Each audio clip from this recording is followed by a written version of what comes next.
Well, welcome back into Talking Fitchburg. It's my favorite time of year. My favorite interview with Department of Trade Consumer Protection. The reason we do this each and every year. Well, no, it's not. We do this because we want to educate.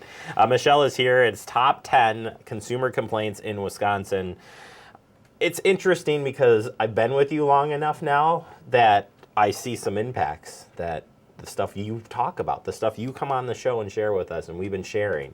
We see it play out and see where people are complaining, and more importantly, reporting.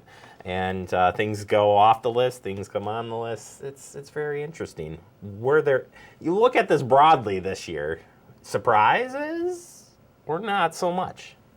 No real surprises because we kind of have a finger on the pulse throughout the year. We know what's coming in, and so some of us try to guess, what is number one, under. or we're, no betting, just guessing type situation, and what's going to be on the bottom of the top 10. That's what's going to sneak in type situation, conversation. But what's changed and is surprising is how some of the numbers have shifted, maybe where things are positioned. That is always interesting. And you're right, it is an exciting time of year for the top 10, but it's exciting to see those results. It is. And It the really impact that we can have on consumers and consumers are having for each other. You love each other. All right. That's right. We like it. All right, we're gonna go 10 down. So we're gonna do this fun. Number 10 came in at motor vehicle accessories. Auto sales was 22. So interesting enough that the auto piece right there on the edge. What happened? Well, what you're going to really see when we keep moving along is we're going to be talking about autos a little bit early in this conversation, but accessories. First time in the top 10. Right. So this is a new category for the top 10. And think about how things are going right now. We have a lot of theme on do-it-yourself. So people are trying to learn new things. People are trying to maintain their vehicles for longer periods of time. There's still hobbyists and collectors out there that have always done this work. And this is anything from those specialized parts for that old classic collectible vehicle to you need an air filter, for your current vehicle. And so maybe that is something where you can save some time and money. And maybe you also need the accessory now, and some repair shops, there might be a wait. I mean, it's a service that is in demand by individuals. So the issues behind this category are ones of promotion, representation, and advertisements and misreps. Are you going to get the part for the make, model, year with the mileage you think you're going to? Is that going to be what you need for your vehicle type situation? So we've seen some of that. And then to follow with that, if it shows up and it's not exactly what you thought you needed, what's that refund, return policy, and is that being honored? Or down the road, it breaks again, whatever it is you're fixing, what's the warranty behind the part that you purchased? And being able to be sure these companies are honoring that, whether it's brick and mortar or online, but online's driving this quite a bit. Quite interesting. And you're right, the basically a COVID effect, I would say too, right? I mean, could be. People, the way that the price has changed on a lot of goods and services, I think still playing out today in some of these things. And number 9 is motor vehicle sales. You're right. Boy, we're going heavy on motor vehicle right out of the gate here. And that's for both new and used. Yeah, that's exactly right. And so 233 complaints, I should say 185 with the accessory category. So they're really pretty close in their number, but 233 motor vehicle sales, new and used.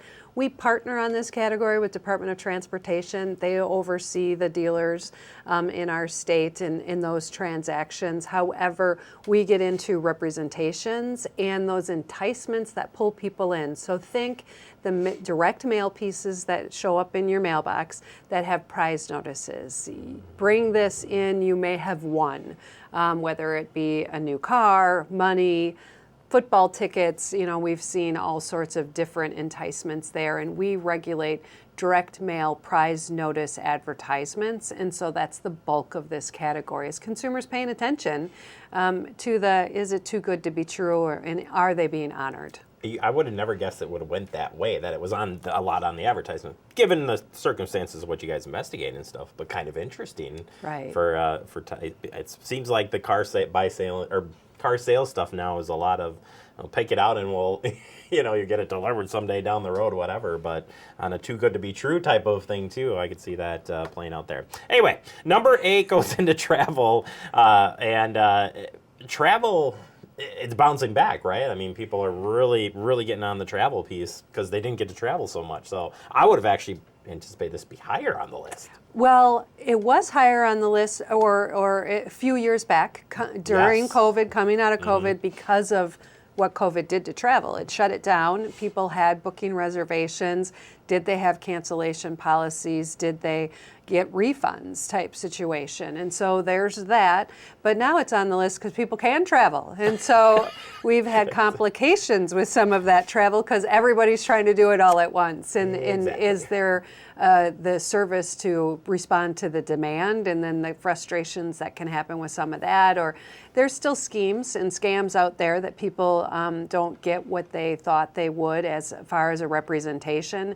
Maybe you thought you booked some luxury resort and it ends up just being a motel type situation, and there's no pool, or the pool's broken and it was the one thing that really pulled you in. But this is a combination category where it can involve that package of travel. So again, I'm going to say motor vehicle rental.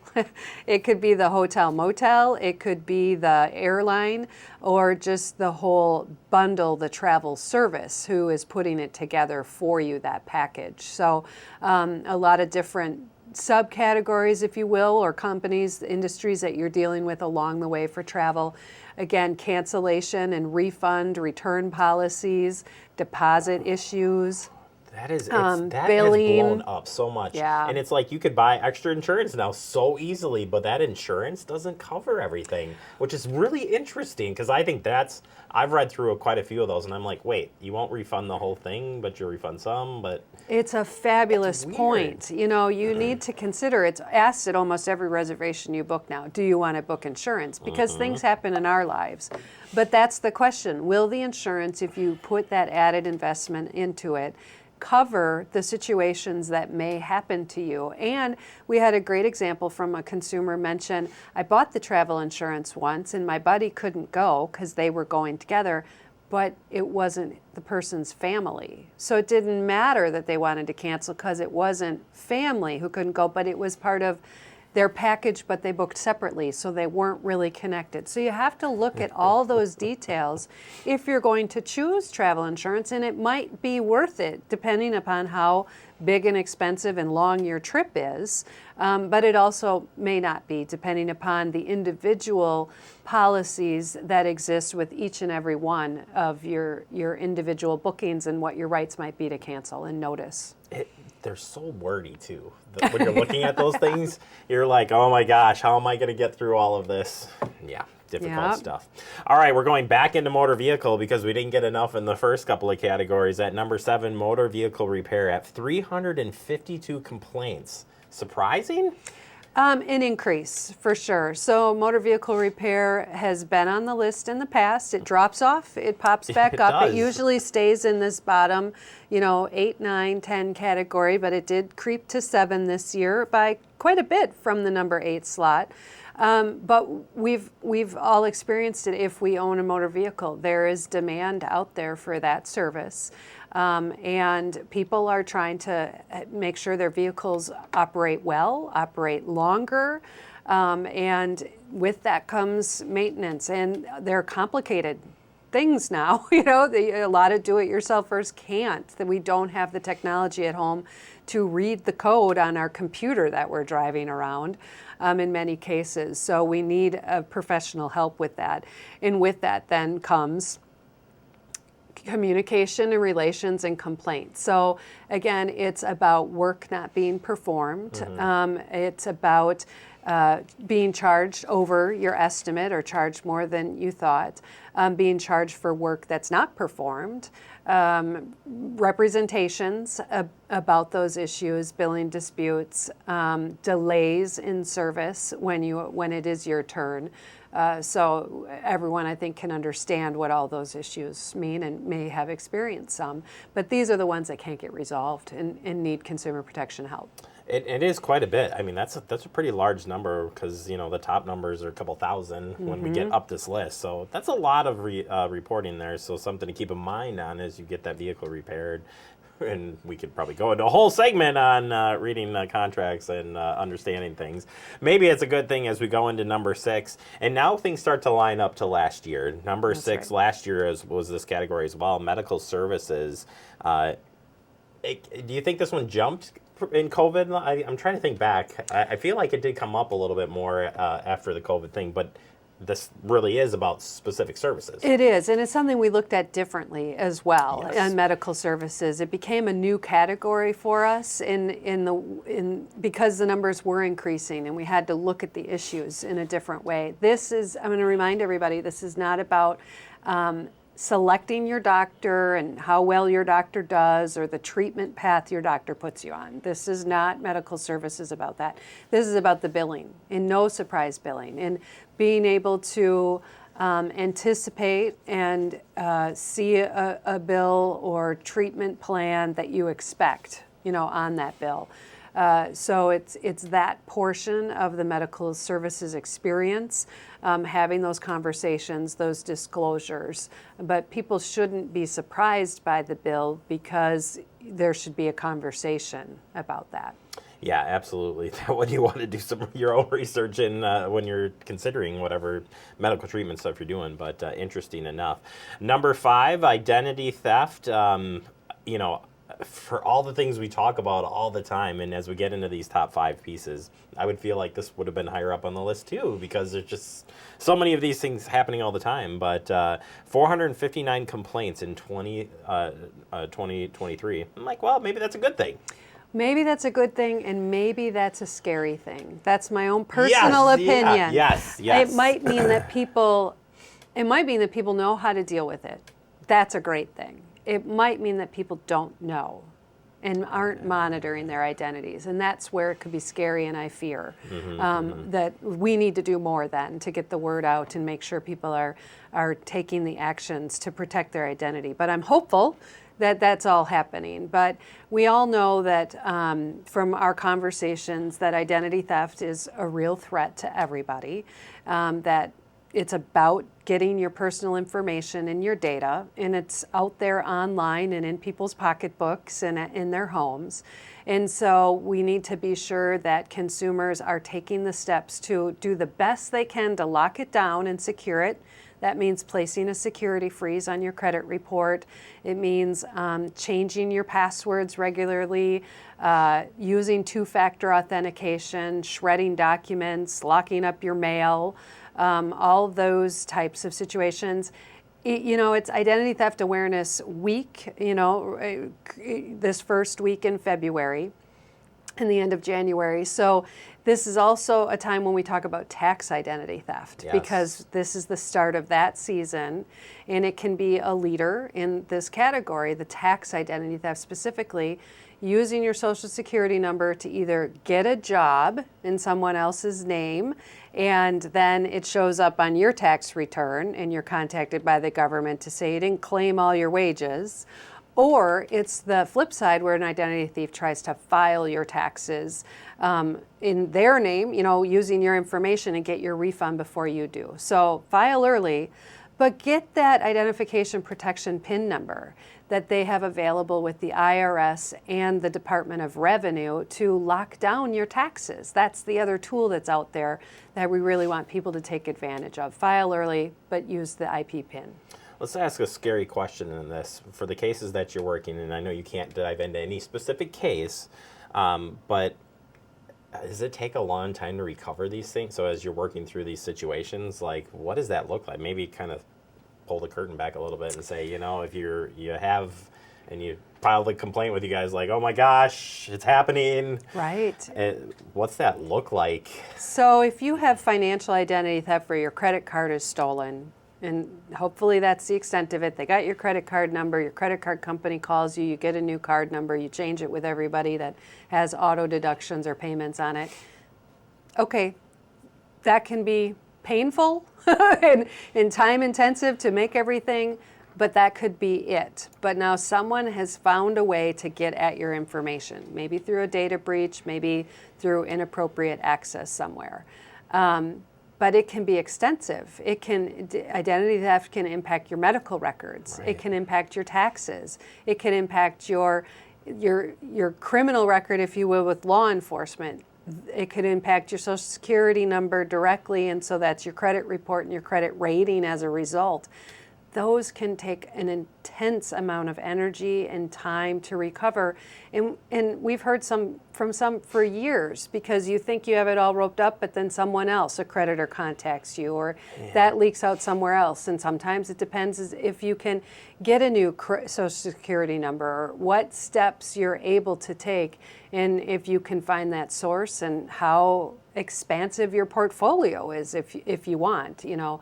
So it can be short, and it can be very intense, and it can be expensive in your time. You're not able to spend that now with family, entertainment, other things that you want to cure the world of. You need to repair your identity. I think that's important to say. You know, 459 complaints is a good thing and a bad. They could be good, it's bad. A worrisome but somebody thing. Watching this today might be.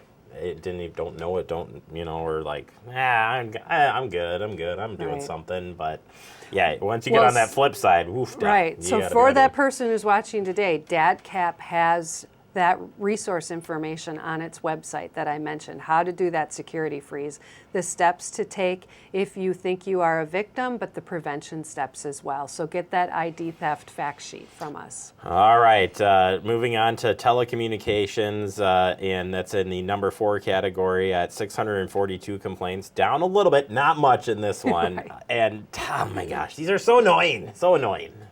It is. The number kind of makes sense. We all have so many providers and devices, or maybe we have a bundle, and that's what it's about. It's about your cell phone, your landline, if you still have one. That's me, you know. Don't call me. Your internet, your television provider, whether that be cable or satellite, that's all bundled into this category. So a lot of different companies, or just one company that's providing you a lot of different services that can lend to billing disputes, complications about coverage issues or representations about the quality or quantity of service that you're going to receive and how much you'll pay for them. Are you in a contract, or can you cancel it with a termination fee or without? Those are the issues that we see. I almost filed a complaint with you guys on, and I'm not going to mention a company name, but the tactic, it's always it's expiring, Mm-hmm. or and I'm like, no.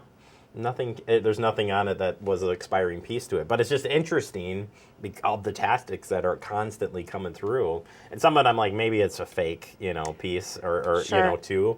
But nevertheless, I think it's. I would have thought there would be more in this one, and especially when you combine the things that you pull into this category. Yeah, well, a lot of times there's family plans, so it's covering a lot of people, but it's still just one plan, just one complaint. All right, home improvement, number 3, we know this, especially, I say, gets an increase since, again, we pick on COVID here, but a lot of people spent more time fixing up those homes, remodeling, and getting into some things that, eek. Right. So 864 complaints, as you said, and there was a bit of a pause. People weren't able to go work at other people's homes, and so then there was the catch-up piece of it, and other people had time for their own independent do-it-yourself projects, and now maybe they need help fixing them or finishing them, now that we're back fully. And so here are some drivers that we had last year. Was one company at the beginning of the year started to run into trouble, and we received a lot of complaints against that company from consumers impacted in our state and some border states as well. Ended up filing for bankruptcy, and so we're trying to see if there's any assistance through that bankruptcy for those consumers. Another was a home improvement contractor who was perpetrating a fraud and actually was prosecuted at the end of last year and pled guilty to that, was just sentenced at the beginning here in January of 2024, and come this spring we're going to see if there's any restitution for those consumers, but impacted to the tune of, across the board with this contractor moving throughout state, $800,000. Wow. So a lot there. Tips for consumers and issues for the everyday consumer that had home improvement problems were making sure that The contractor disputes were about what was in the contract, not getting the work that they expected to be performed, delays in performance, being charged for work that wasn't completed. But one other area was disclosures. Disclosures about lien waivers. And this is required when you enter into a contract by the contractor to tell you as a consumer, you have the right to a lien waiver. It should be in writing. Whether you have a written contract or not, that should be in writing. The big thing here is the consumer has to assert that right. They have to do the trigger and say, I want that, sign me up, kind of thing. Don't say anything, then you're... It's just a requirement that they disclose you have a right to one, but now you have to do it. Through. Yeah, follow through. So when you make a payment, when you enter the contract, say that you want your lien waiver for that partial payment, the down payment, the partial payment, the end payment. Make sure you're getting those lien waivers. And that protects you against suppliers, subcontractors, and the contractor themselves should things fall off the rail with the contractor making their payments. You have a very extensive website and some really good materials in this area that I've reviewed recently. So if you haven't checked this out, they're even asking good questions at the contractor, because there's a lot of moving parts in this. And if you're just even thinking about any type of home improvement piece, I would suggest you start here, especially when and as we continue on here in the list, but this one being in the top 3. Right. It's got to be a red flag. How to pick one. I mean, we don't say how to pick one necessarily, but no. But how do you things to look for, because there's so many. Right. And it's hard to get work done. It's hard to find a contractors as it is. And then when you find the right one and they're the only one, is that a good thing or a bad thing? So. Anyway. And I wouldn't say the law is complicated, but it's detailed. It is detailed, but it's not complicated. And so if you're a consumer that does home improvement once every couple of years or decades, you want to know, you want a guide to help you through that. Absolutely. I think you want the right questions to ask too, because there could be a lot of disputes in different parts of the process. So I think it makes it interesting. Another interesting area, number 2, telemarketing. Another one that makes me so frustrated. And this one also comes with there's a lot of stuff packed into this telemarketing. Down though, surprisingly down a little bit. 1,276 complaints, though. Yeah, so over 1,000, that's a big number. When you have 10,882, it's a big number, a large portion of those. But it is down from previous years. It had been in the number 1 slot until last year. The entire time we'd had the no-call program in place. And it is still in place. That is still there as a protection for consumers. Sign up for the do not call list. Get your number on there if it's not your residential phone number and your mobile device. And you should not receive solicitations by phone. And if someone wants to telemarket in our state, they need to register, get that list, and not call those people. And whether or not you register or call those people, consumers will tell us, and we'll be talking to you as a business for not following the law. That's one step. The flip of this category are those scams. Yes. And so that's why I think the number's down, because in December of 2019, federal legislation went into place, so it went into effect in 20 and 21. We've started to see the impacts of that across the board with on your smart device. Caller unknown, scam likely, scam. We're getting all these different notifications and warning messages, and that's the authentication protocol being put in place, that the telecommunications providers not connecting that caller, giving you an opportunity and a notice to say, don't answer this, because it could be that phishing scheme, that robocaller, that romance scam, that grandparent scam, whatever it is, but don't answer that phone. And so I think that's good. Plus, across the states and nationally, there's Operation Robocall and Scam Call, and all these different things that we're working together to try and crack down on those that are making hundreds of millions of calls to consumers, including Wisconsin consumers, and take action against those providers. Do you guys feel too? I mean, there is a lot more education in this side too. I mean, there's some areas that we talk about on this show pretty frequently. One of these is unwanted calls, unwanted soliciting. I think there's been better education on that of key factors that should tip you off like, hey, this is fake. It's wrong. It's funny. I'll just be out in public and someone's phone will ring, and then you just hear, oh, it's a scammer. Oh, I got a call from, and I hung up, and I did. I mean, you're right. I hope people are aware and they aren't answering, and they're having fun rather than the same frustration. Now, when I say fun, they're having fun making fun of the call. They're not answering it. They're not engaging. They're listening to the voicemail only. We don't want that to change. Yeah, don't let your guard down. But honestly, I think too, I would specifically you guys, I think you do a great job of reminding us of those simple key factors. But you got to keep reminding yourself of why we don't answer, why we need to react the way we do when these things come through. So all right, number one, and it was number one last year, and it's landlord tenant issues, and consumers filed 2,208 complaints this year, and this went up. This went up. This went up over last year. This is almost 1,000 more than the telemarketing complaint area.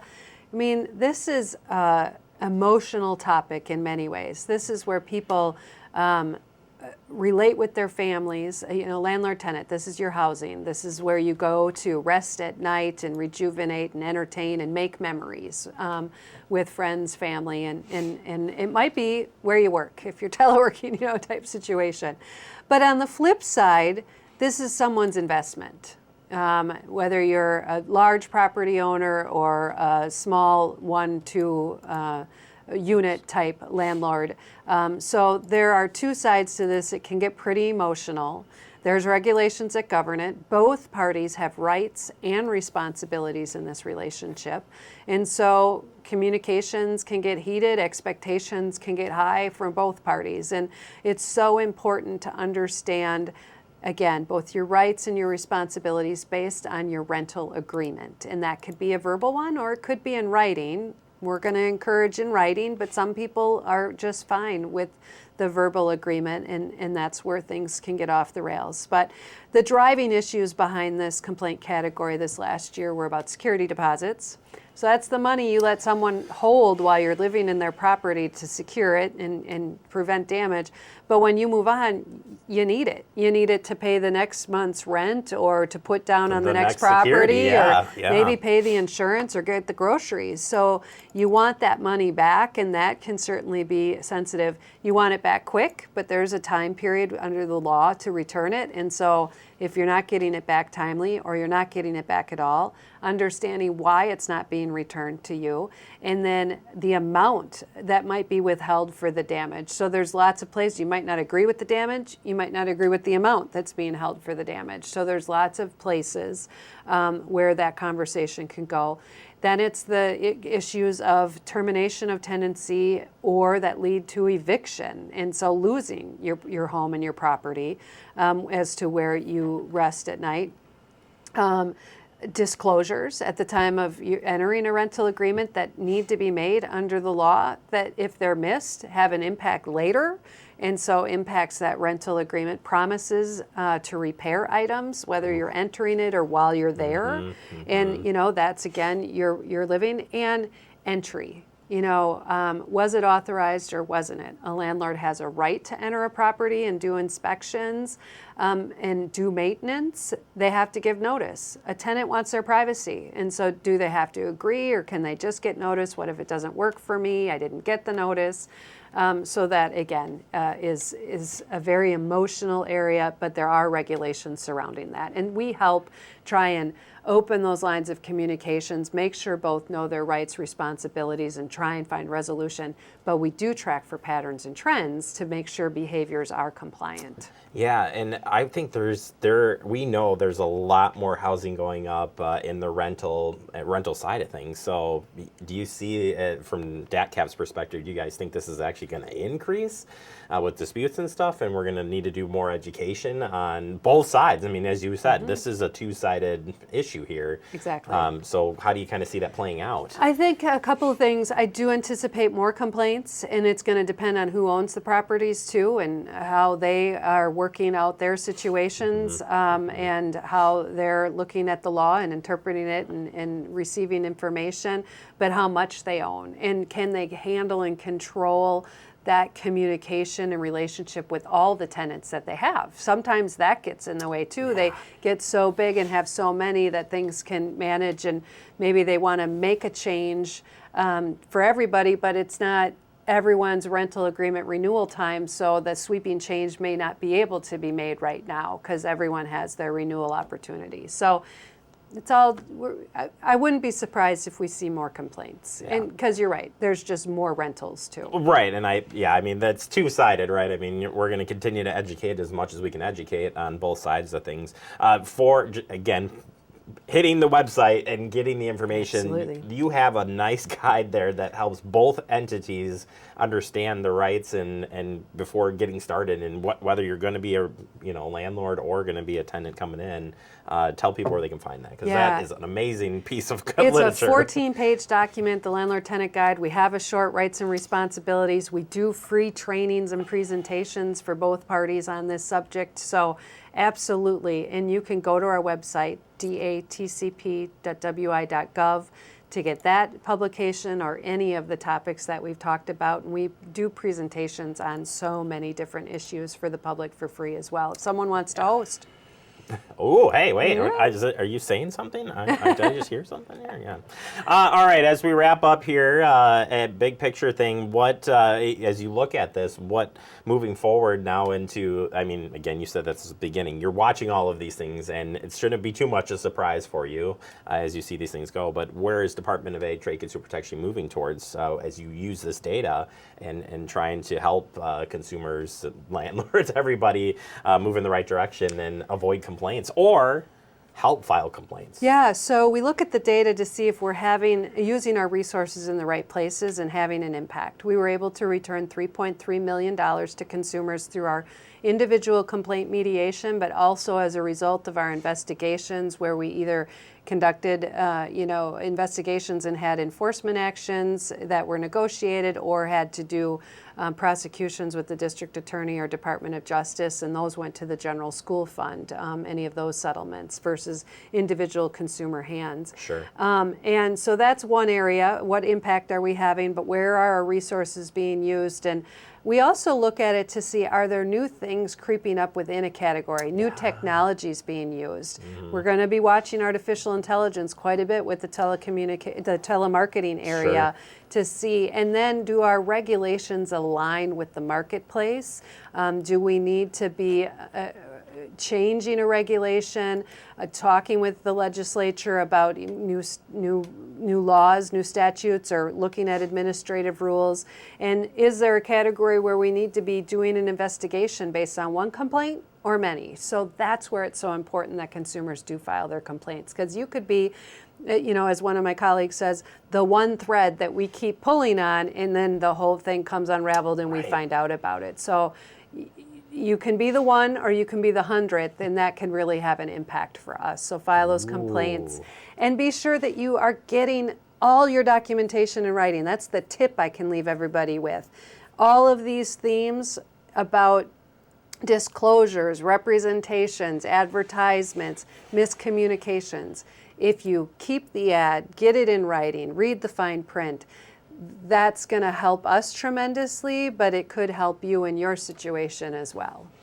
All right, one more time, Michelle, where do people find these great resources, make complaints, and stay educated, besides listening to us talk, each and every month? So you can go to our website, datcp.wi.gov, or call the Consumer Protection Hotline at 1-800-422-7128. 10,882 complaints. She made through, she did them all right here, top 10 for you. This is why I love this segment. Thank you so much for all your work, the team, everybody, and the education piece too. It's very helpful, and let's see what happens next year. Sounds great. Thank you.